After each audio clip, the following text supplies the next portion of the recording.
দেশ, এখানে হিন্দুর দেশ, সেখানে আমার নতুন করে জাতি গণনা হবে কেন?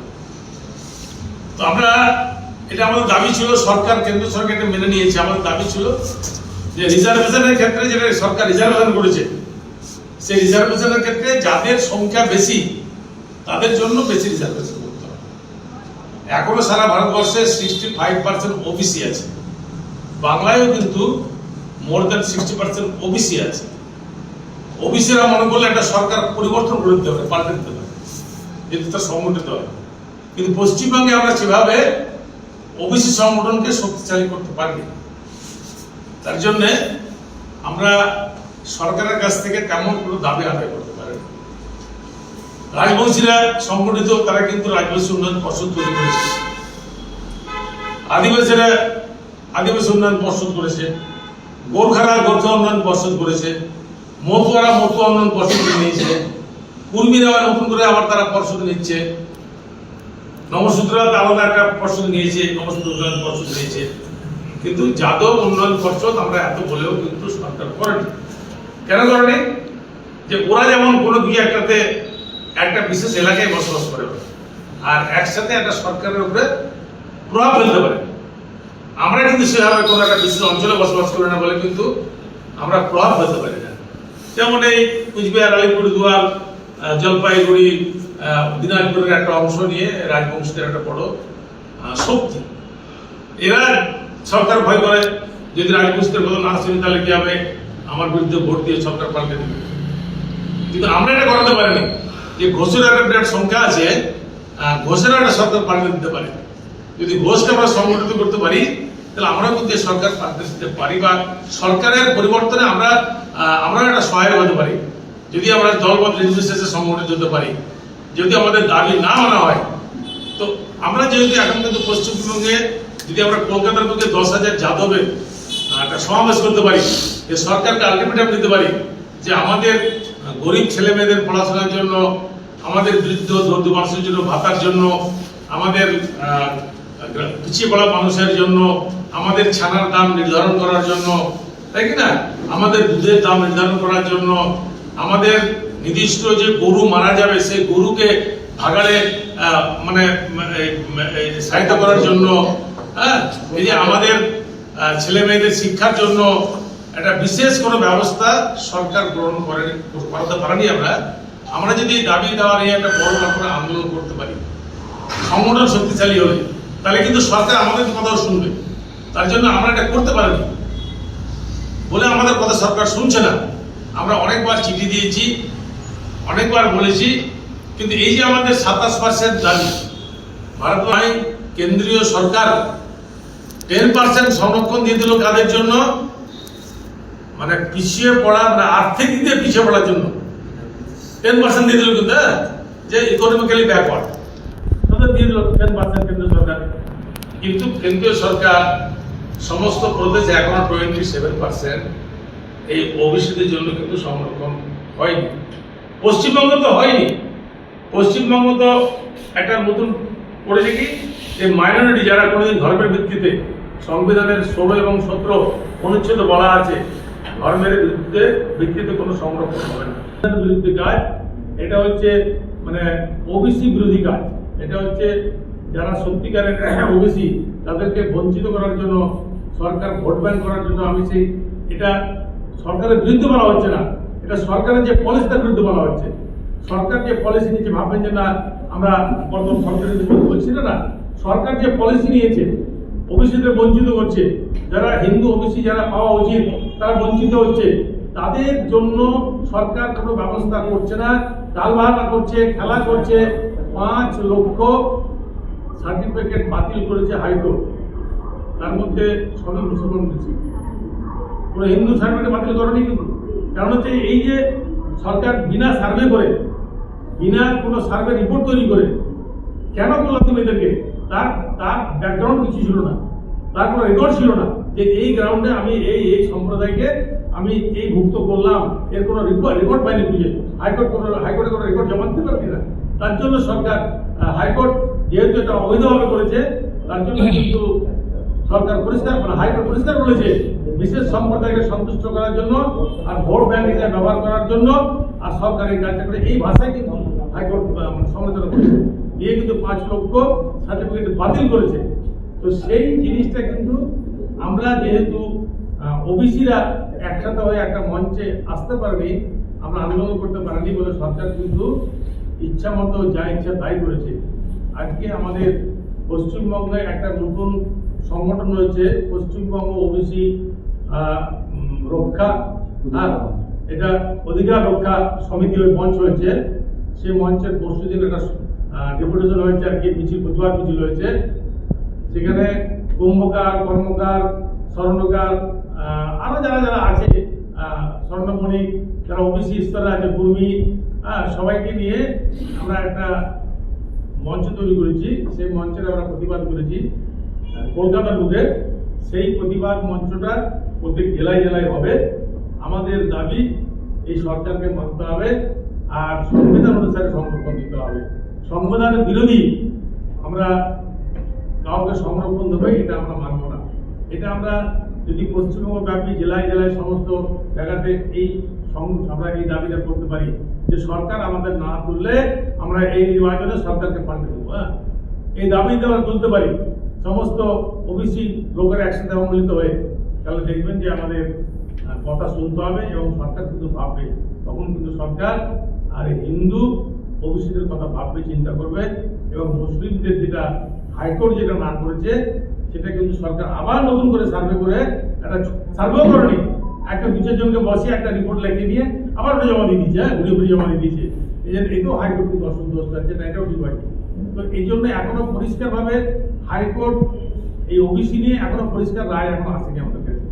এসছে ছাত্র ভর্তি সমস্যা হচ্ছিল, সেটা একটা মিটিয়েছে, আপাতত রেজাল্ট হচ্ছিল না মেডিকেলের, সেটা কিছুটা মিটিয়েছে, কিন্তু সঠিক তথ্য এখনো কিন্তু হাইকোর্টের কাছে আসেনি, হাইকোর্ট দেয়নি যে না এটাই আমরা করলাম, এদেরকে এতে দিলাম, এদেরকে দিলাম, কেন করলাম, কি জন্য করলাম, এটা কিন্তু পরিষ্কার রায় এখনো হাইকোর্টের কাছ থেকে আসেনি। তার জন্য এটা পরিষ্কার রায় এখনো হাইকোর্ট আমাদের দেয়নি বলে আমরাও পরিষ্কার করে এখন কিছু বলতে পারছি না। কিন্তু যেটা আমাদের বললেন যে লেয়ার ক্রিমিনাল, এটাও আমাদের দাবি আছে অভিযুক্ত থেকে, আমাদের দাবি আছে যাদব সমাজ থেকে যে এই যে ক্রিমিনাল লেয়ার আছে না, এটাকে তুলে দিতে হবে, এটা আমার দাবি আছে, যেটা রাখা যাবে। কারণ হচ্ছে যেটা এসসির ক্ষেত্রে নাই, এসসির ক্ষেত্রে নাই, তাহলে ওবিসির ক্ষেত্রে কেন হবে? কেন এটা তাহলে তো অন্য সম্প্রদায়ের ক্ষেত্রে হবে না কেন? তাহলে তো এসসির ক্ষেত্রে হতে পারতো, এসসির ক্ষেত্রে হতে পারতো, কিন্তু শুধুমাত্র ওবিসির ক্ষেত্রে কেন এটা ক্রিমিনাল নন ক্রিমিনাল হবে? এটা আমরা মানব না। এটা আমাদের দাবি আছে, কিন্তু আমরা বলেছি যে এই দাবি আমাদের রয়েছে, এই ক্রিমিনাল এবং নন ক্রিমিনাল এটাকে তুলে দিতে হবে। ইনকাম যাই হোক, ওবিসি তাকে অধিকার দিতে হবে। তুমি একটা এসসি কে অধিকার দিচ্ছ, এসটি কে অধিকার দিচ্ছ, সে রাষ্ট্রপতি হয়ে যাচ্ছে এসসি, তার ছেলে মেয়ে সে সুবিধা পাচ্ছে রাষ্ট্রপতি হওয়ার পরও, তাহলে আমরা কেন পাবো না? আমাদের বেতন বেশি হলে পাবো না কেন? কারণ তো কোটি টাকা বেতন আছে, বা কোটি টাকা বলছি, কারণ 5 লাখ টাকা আছে, 10 লাখ টাকা আছে, সেও তো পাচ্ছে সুবিধাটা পেয়ে যাচ্ছে, এসসি এসটিরা, আমরা কেন পাবো না? তার জন্য আরো একটা দাবি করেছি, আমার দাবি প্রথম থেকে আছে, লেয়ার ও ক্রিমিনাল এটা যে আছে না, এটাকে তুলে দিতে হবে, এটা রাখা যাবে না, এটা আমাদের সকলকে দিতে হবে সুবিধাটা, এটা 27% এবং এটা হিন্দুদের দিতে হবে, এটা আমরা দাবি করেছি। এই দাবি নিয়ে আমাদের ধীরে ধীরে আন্দোলন চলছে, এটা একটা দিক। দ্বিতীয় হচ্ছে যে আমাদের সাংগঠনিক, যেটা আমাদের ভাই বললো যে পিছিয়ে পড়া যাদবদের জন্য আমরা কি ভাবছি। আমাদের সমস্ত জেলা, অধিকাংশ জেলায় এখানে যাদব সভা আছে, দুটো ভাগ আছে। একটা হচ্ছে যাদব সভা, বঙ্গে যাদব মহাসভা, জেলা যাদব মহাসভা।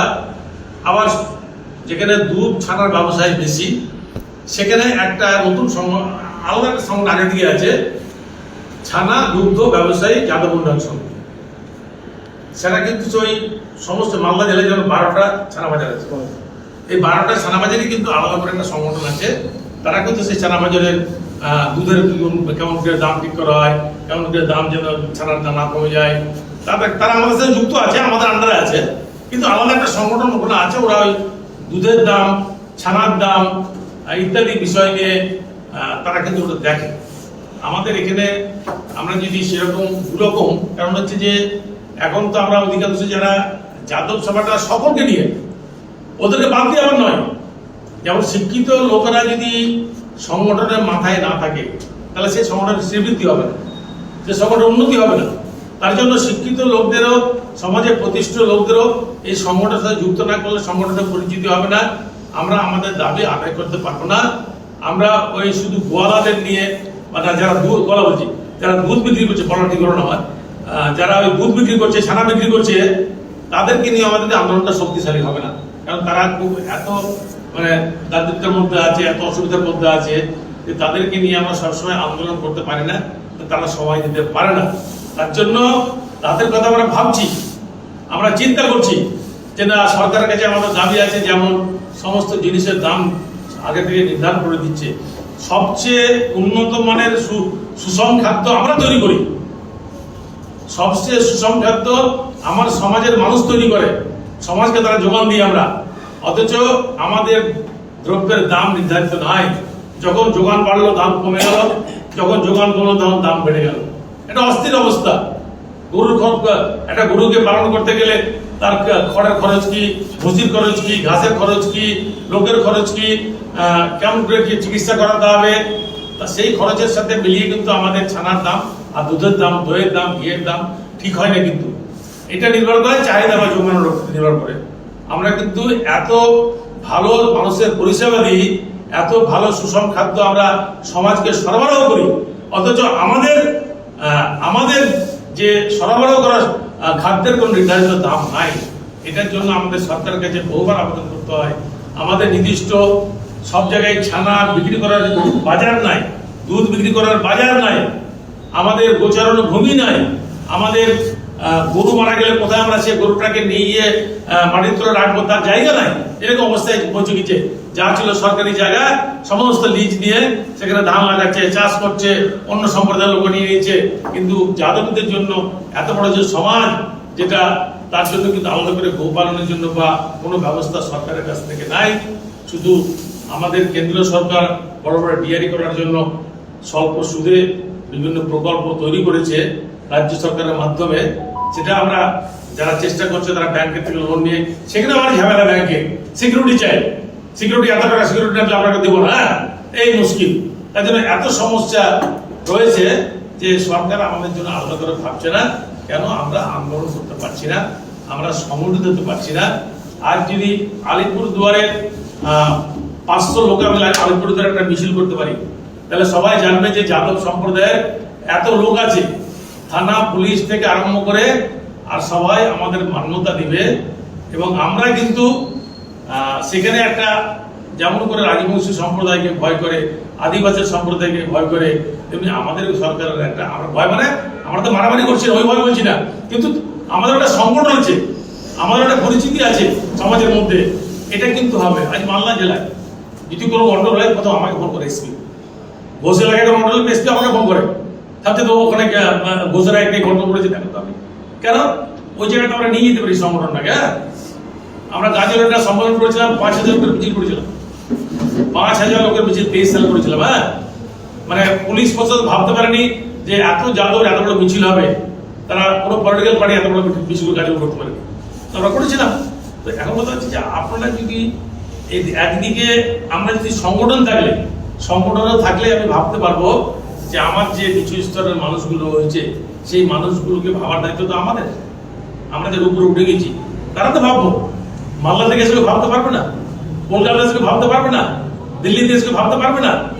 এই সমাজে যেটা আমাদের যে আলিপুরদুয়ারে যারা আমরা প্রতিষ্ঠিত ব্যক্তি, যারা একটু উপরে উঠেছি, তাদেরকে ভাবতে হবে যে আমাদের এই পিছিয়ে পড়া মানুষগুলো যে ছানা বিক্রি করছে, ক্ষীর বিক্রি করছে, দুধ বিক্রি করছে, এদের কি সমস্যা আছে, এই সমস্যা কেমন করে সমাধান করা যায়, আমাদেরই বসে ভাবতে হবে, আমাদেরই বসে চিন্তা করতে হবে। তার জন্য আমাদের একটা সংগঠন চাই, একটা সমিতি চাই, একটা পরিস্থিতি চাই।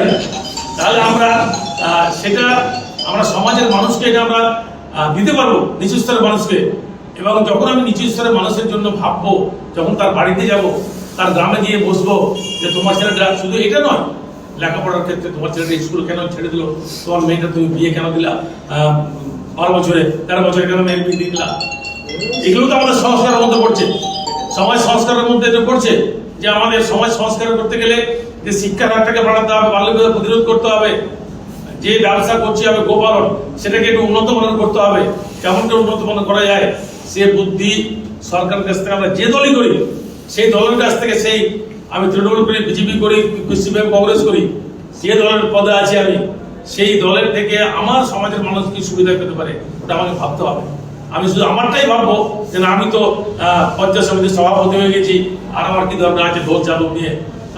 কিন্তু আমি সত্যিকার যাদব দরদি হই, তাহলে আমার মাধ্যমে 10টা ঘোষকে আমি পঞ্চায়েত সমিতি কর্মাধ্যক্ষ আছি, পঞ্চায়েত সমিতির সভাপতি আছি, পৌরসভার চেয়ারম্যান আছি, কাউন্সিলর আছি, আমার মাধ্যমে আমাকে 10টা ঘোষকে উপরে তোলার জন্য কি কি সুবিধা হতে পারে সেটা আমাকে দেখতে হবে। আকাশ থেকে উড়ে এসে কেউ করবে না, আমাকেই করতে হবে। তার জন্য আমরা যারা এখানে আলিপুরদুয়ারে আছি, আমরা যদি একটা সংগঠন খাড়া করতে পারি তাহলে আমরাই কিন্তু নিচু স্তরের মানুষকে দেখবো। কারণ আমরা এত কথা এসে দেখতে পারবো না, আমরা একটা আইডিয়া দেবো, একটা গাইডলাইন দেবো, কিন্তু এখানকার মানুষকে সংগঠন তৈরি করে, আর আমাদের এই জেলায় যারা এই ব্যবসা নিচু ব্যবসার সাথে যুক্ত আছে, যারা পিছিয়ে পড়ে আছে, যারা এখনো মূল সমাজের সাথে আসতে পারেনি, যারা এখনো শিক্ষার আলোতে আসতে পারেনি, যারা এখনো কুসংস্কার, সেই মেয়ের বিয়ে দিয়ে দিতে হবে, মেয়েকে মাছ না খাওয়া, ছেলেকে মাছ খাওয়াতে হবে, এইরকম যে মানুষকে এখন আমাদের সমাজের মধ্যে ছেলে এবং মেয়ের বিভেদ রয়েছে, সেটাকে দূর করতে হবে আমাদের কি। আমরা যদি গ্রামে গিয়ে বসি, গ্রামে গিয়ে আলোচনা না করি তাহলে কিন্তু হবে না। আমি 23 সালে যখন এই আমাদের 100 বছর সমাপ্তি অনুষ্ঠান মালদায় গাজীপুরে হলো, তখন আমি 3 মাস আগে ঠিক করেছিলাম ডেট, যে না আমি 5000 লোক করবো এবং আমি 200টা গ্রামে যাবো, ঘোষপাড়া মালদা জেলায়। তো 2 দিনাজপুর এবং মালদা মিলে আমি 162টা গ্রামে গেছি। 3 মাস ধরে কন্টিনিউয়াসলি 162টা গ্রামে আমি এরকম বসেছিলাম, এরকম মিটিং করেছিলাম বসে বসে। তারপরে লোক এসেছিল এবং সেখানে আমি আমার কথা বলেছিলাম। তার জন্য মামলা বলেন, মুর্শিদা বলেন, 2 দিনাজপুরে বলেন, একটা যাদব সমিতি নামে একটা পরিচিতি আছে, পুলিশ প্রশাসন থেকে আরম্ভ করে নদিয়া সকলের পরিচিতি আছে। আপনি দক্ষিণ মুর্শিদাবাদ, উত্তর মুর্শিদাবাদ ভাগ করেছি আমরা দুটো, নদিয়া বলেন, বাঁকুড়া বলেন, বীরভূম বলেন, ওইদিকে আপনি পুরুলিয়া বলেন, সমস্ত জায়গায় সংগঠন শক্তি। খালি সংগঠন আমাদের দুর্বল আছে আলিপুরদুয়ারে। আমাদের উত্তরবঙ্গে মালদা ঠিক আছে, উত্তরবঙ্গে আমাদের 2 দিনাজপুর এখন একটু জেগে গেছে। এখন সংগঠন শক্তিশালী এই কারণে আছে বলছি ওদিকটাতে, যে ওদিক ওরা সময় দেয়, ওরা ভাবে, ওরা চিন্তা করে, টাইম দেয়, ঘুরে। যেমন আমি সমস্ত জেলাতে আমার 2-3 বার করে ঘোরা হয়ে গেল। এই 24টা জেলা আছে, আমি 1 বছরের মধ্যে কোনোটা 2 বার গেছি, কোনোটা 3 বার গেছি, কোনোটা 4 বার গেছি। সমস্ত জেলায় ঘুরেছি, যে সংগঠনের কথা বলেছি। এই জেলাতে ঘুরতে ঘুরতে ঘুরতে আমি রাজুকে ধরে, এদেরকে ধরে আজকে এটা একটা জায়গাতে আমি আসতে পেরেছি। যে আপনারা একটা জায়গায় ভাবছেন, আপনাদের 30-40 জন লোককে আমি একসাথে জড়ো করেছেন আপনারা, এখানে আমি আমার কথা বলতে পারছি।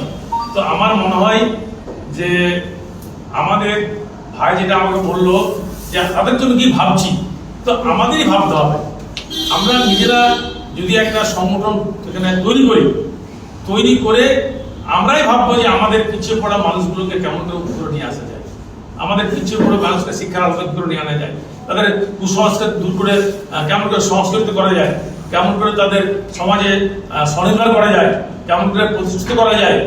কেন সমস্ত সমাজ যেমন নিজের সমাজের কথা ভাবছে, আমি যদি আমার সমাজের কথা ভাবি, এটা সাম্প্রদায়িক নয়। আমাকে অনেক বলে আপনি তো হিন্দু সংগঠন করেন, আমার যাদব করছেন কেন?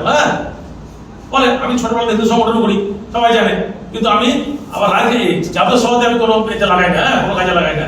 আমি এই সমাজের আমার নেশা, যে মানুষের সেবা করবো, মানুষের সাথে থাকবো, এবং যত বেশি মানুষের সাথে আমি যোগ করতে পারবো আমার জীবনটা তত বেশি সার্থক হবে। আমার জীবন তো একটাই জীবন, আমার পরে মানুষ আমরা ভূত হবে, কুকুর হবে, গৌর হবে, কে জানে। তো এই জীবনে আমি যদি আমার জীবনটাকে আমি সমাজের কাজে লাগাতে পারি, হাজার হাজার মানুষের সাথে আমি আমার পরিচয় হয়, মিলন হয়, তাহলে এর চেয়ে ধন্য আমার জীবনটা কিসের আছে। তার জন্য আমি তো কারো টাকা পয়সা নিই না, বা যাদব আমাকে টাকা পয়সা দেয় না। আমি নিজের টাকা করে টাকা খরচ করি সারা ভারতবর্ষ ঘুরি বলতে গেলে। শুধু এখানে তো বাংলাতে ঘুরছি, সারা ভারত, রাজস্থান, হরিয়ানা, মধ্যপ্রদেশ, বিহার, সব থেকে আমি ঘুরি। যাদব সেখানে প্রোগ্রাম থাকে কেন, সেখানে জানার জন্য, শেখার জন্য, করার জন্য। কারণ হচ্ছে আমি তো মানুষ হিসেবে যা করার করেছি, এখন তো আমাদের যে ইনকাম করি আমরা, মাথায় রাখতে হবে যে আমার ইনকামের একটা অংশ আমার সমাজের ঋণের জন্য খরচ করতে হবে। এটা নিয়ম। মাতৃ ঋণ আছে, পিতৃ ঋণ আছে, রাষ্ট্র ঋণ আছে, তেমনি জাতিরও একটা ঋণ আছে। যে জাতি থেকে আমি উঠেছি সেই জাতিকে বড় করার জন্য আমার ইনকামের 1% হোক, 2% হোক, 3% হোক, যেন আমি আমার এই সমাজের উন্নয়নের জন্য খরচ করব। এটা না করলে তো আমার জীবনের সার্থকতা থাকবে না, আমার আনন্দ থাকবে না। যেন আমার সমাজের জন্য আমি কিছু খরচ করেছি, আমি চেষ্টা করেছি, আমার সমাজের 5টা ছেলেকে লেখাপড়া শিখিয়েছি, আমার 5টা ছেলেকে লেখাপড়া শেখার জন্য চেষ্টা করেছি, তাকে দুটো বই কিনে দিয়েছি, তাকে দিশা দেখিয়েছি, কোথায় যেটা ভর্তি হতে তাকে চিকিৎসা সাহায্য করেছি, কারণ বিপদে পড়লে থানা পুলিশ থেকে তাকে সেখানে উদ্ধার করে নিয়ে এসেছি, মিথ্যা মামলা দিলে পরে পুলিশ দিয়ে দেয়। এই কাজগুলো করতে পারলে নিজেরই আনন্দ থাকে, আনন্দ লাগে একটা। তার জন্য আমি আপনাদেরকে বলছি যে ভাই আমার যে প্রশ্ন করেছে সেই প্রশ্নের উত্তর আপনাদের খুঁজে বের করতে হবে। আমরা চাই যে সেই প্রশ্নের উত্তর আমাদের কাছেই আছে, যে আমরা যখন একটা সংগঠন খারাপ করবো তখনই আমরা গ্রামে যাব, ব্লকে যাব, সেখানে যারা গোয়ালা, যারা এখনো গরু পুষছে বা দুধ ব্যবসা করছে, তাদের সমস্যা কি আছে জানবো, তাদের সমস্যাকে জানতে হবে আমাকে। যে বাংলার সমস্যা একরকম হতে পারে, আলিপুরের সমস্যা আর একরকম হতে পারে, তাই হতে পারে কিনা? হতেই পারে।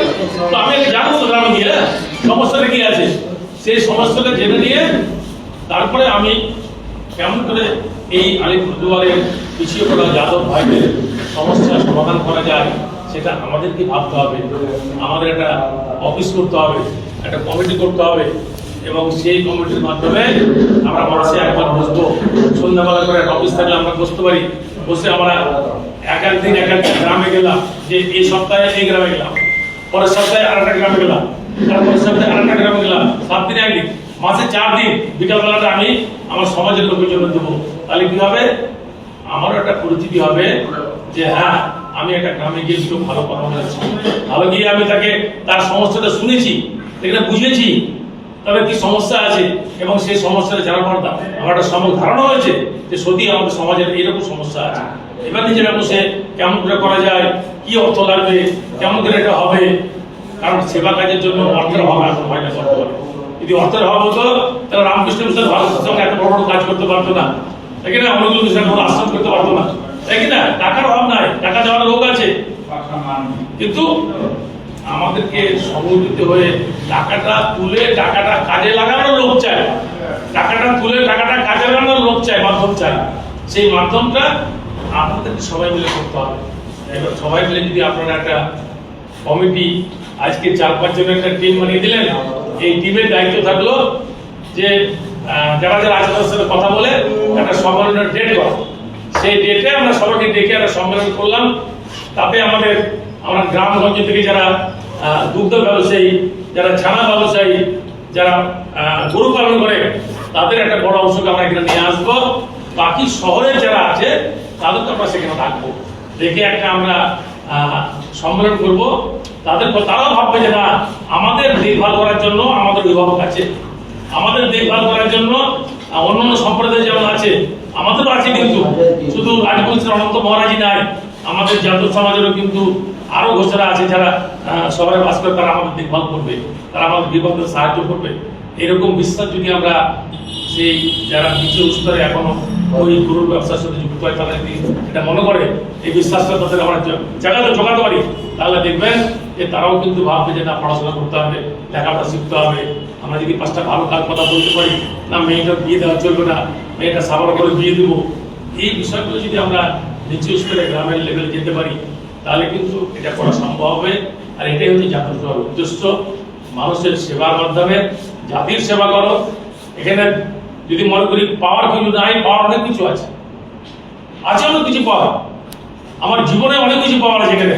আমি যখন একটা মোটো মনে করেছি, হ্যাঁ, যে আমার কি আছে, আমি রাজনীতি অনেক বড় পদে আছি, অনেক বড় জায়গাতে আছি, হ্যাঁ, আমি সেটা বলবো না আপনাদেরকে, হ্যাঁ, কিন্তু তাও আমি এটা করি কেন, আমার যেটা নাম বলে অনেক জায়গাতে দিল্লির মতো জায়গাতে আমি আছি, হ্যাঁ, কিন্তু কেন এটা আমার খুব ভালো লাগে, আমার জাতির সেবা করতে, জাতির সাথে মিশতে, দুটো ভালো কথা বলতে, দুটো ভালো কথা শুনতে, তাদের সমস্যার কথা ভালো জানতে আমার খুবই আনন্দ লাগে, হ্যাঁ, মনোবল। তার জন্য আমি তো বাড়িঘর ছেড়ে দিয়ে আমি তো প্র্যাকটিক্যালি 30 দিনের মধ্যে 10 দিন বাড়ি থাকি, আর 20 দিন আমি বাইরে থাকি, কোনো না কোনো কাজেই বাইরে থাকি, হ্যাঁ, এই সেবামূলক বিভিন্ন কাজেই কিন্তু আমি ঘুরে বেড়াই এবং নিজের টাকা খরচ ঘুরে বেড়াই। কেউ আমাকে ডাইনামিক ক্যারেক্টার নিয়ে ঘুরে তার নাকি। তো যেরকম আপনারা সবাই যদি মনে করেন যে ঠিক আছে আমি আমার জেলাতে আমরা এই যে আসছি তারা একটা সংগঠন তৈরি করে আমরাও আমার জেলার পিছিয়ে পড়া মানুষের জন্য ভাববো চিন্তা করবো এই সমাজে তাহলে তো সেবা করা হবে, তাহলে তোমার ভাইয়ের যে প্রশ্ন সে প্রশ্ন উত্তর আমরা সবাই পেয়ে যাবো। তো আমার দিক থেকে আজকে আপনারা আমাকে ডেকেছেন বা আপনারা যে আমার ডাকে এসেছেন সাড়া দিয়েছেন, মাননীয় জেলা সভাপতি আমাদের আরো যারা পদাধিকারী আছে যাদব মহাসভার তারা সবাই মিলে যে আজকে এখানে একসাথে আমাকে এই জায়গাতে ডেকেছেন বা বলার সুযোগ দিয়েছেন। যাদব মহাসভা উদ্দেশ্য আদর্শ কাজের মাধ্যম আপনারা যে আমাকে বলার সুযোগ করে দিচ্ছেন তার জন্য আমি আপনাদেরকে সকলকে ধন্যবাদ জানাচ্ছি। আজকে রাধা অষ্টমী ভগবান শ্রীকৃষ্ণের জন্য আমি প্রণাম জানিয়ে আমাদের সকলকে আজকে ভগবান শ্রীকৃষ্ণের কাছে প্রণাম জানিয়ে সকলের মঙ্গল হোক, সকলের শুভ থাকুন, ভালো থাকুন এইটুকু বলে আমি শেষ করলাম। জয় ভগবান শ্রীকৃষ্ণ।